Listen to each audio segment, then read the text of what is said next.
All dairy producers struggle with managing mastitis or somatic cell count at some point. It can be a complex and daunting task. Yet many dairy producers have learned how to implement the management practices it takes to minimize these problems. With that in mind, we decided to talk to the real experts, dairy producers from farms who do a good job of consistently maintaining a low somatic cell count.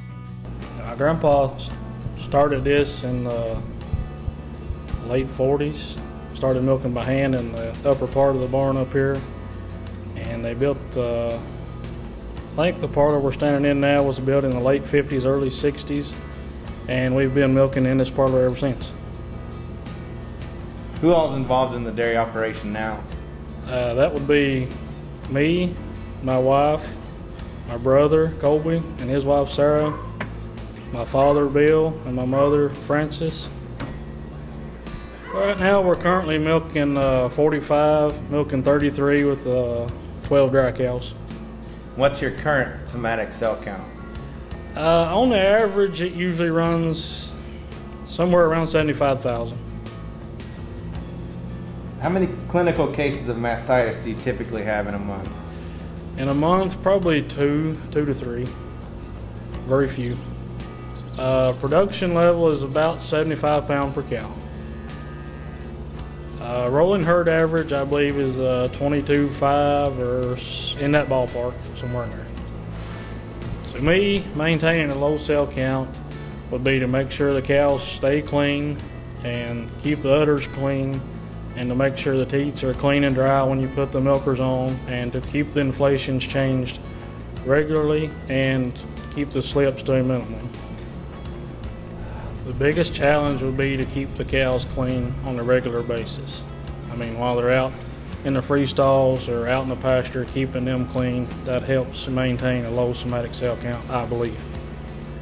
On the DHA papers we get back, it is showing us with a low somatic cell count, we are losing no pounds of milk per cow per day. So we are maximizing our profits off of that. Get the quality bonus, we've got it every month for the last 9 months, 10 months I know of, since we changed milk companies at the first of the year, and we've got it every month with them. Our milking procedure would be that when everybody milks, they do wear nitrile gloves, and the cows come in, they are fore-stripped and dipped with a 40% Clorox bleach solution, and make sure the teats are clean, the ends of the teats are clean and dry, the udders or the teats are dry, and the milkers are attached to where there's no slippage, and should be everything. It's individual paper towels, single use, that's all we use. If it takes 2, 3, 4 per cow, it's worth it to use. I'd rather use a few more towels than have to treat 1 or 2 cows for mastitis. Typically the timing would be about 30 to 45 seconds, I'm assuming, because the cows are typically clean and it doesn't take long to clean them. And they usually have their milk let down and ready to go by the time the milkers are attached.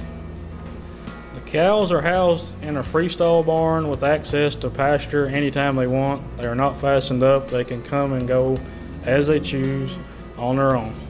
The only time we'll keep them up is typically, sometimes we will during the winter if it's bad, cold, raining, snowing, sleet, something like that.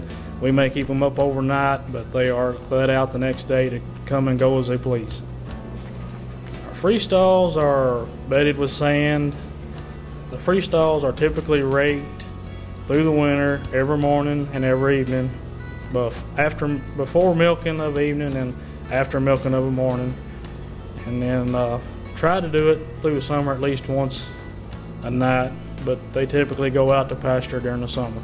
We try to keep them out of mud holes, out from under shade trees.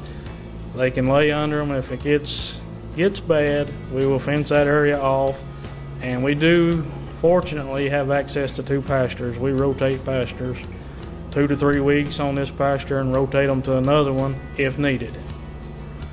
Putting down that fabric is one of the better things that we've done. It used to be the cows were going down knee deep in mud, and now you can see it's not holding up real good. It's been down probably 10 years, hasn't it? Something like that. You can see exactly where it stops at. They go to their knees nearly. Sure, it keeps the cows a lot cleaner, keeps them up out of the mud.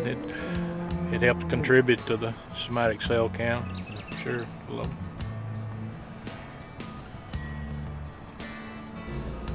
all of our dry cows are dry treated, and then all cows are CMT'd when they freshen in about the third or fourth milking and treated if needed. Everything has just been done over a period of 2 to 3 years. We've started wearing the gloves, and we did just use 1 cup to pre-dip and post-dip. We went to 2 cups, and just doing a good job of keeping the cows clean before they enter the parlor. One thing that has helped us, we do use a quarter milker, and I find that to be very beneficial. I mean, if a couple of cows you cannot get cured, we've had 1 or 2 of them, we will use a quarter milker on that quarter, and we do feed that milk to our calves, so we're not losing any milk. We do have a dry erase board. We write down cows that are treated, cows that might be suspect, cows to CMT, which cows to use a quarter milker on, and all cows, treated cows, are identified with the leg band marked, so that milk does not go in the tank. Do you remove hair from the cow's udders? Yes, we try to clip the cow's udders approximately twice a year, especially starting in late fall, early winter, and maybe again in the spring, so it won't be so bad through the summer. Sometimes individual cows may be clipped 4 times a year if needed. I believe the key to our success is to keep the cows clean before they enter the parlor, make sure the teats are clean and dry before applying the milkers. Extension, research, and academics at the University of Kentucky College of Agriculture.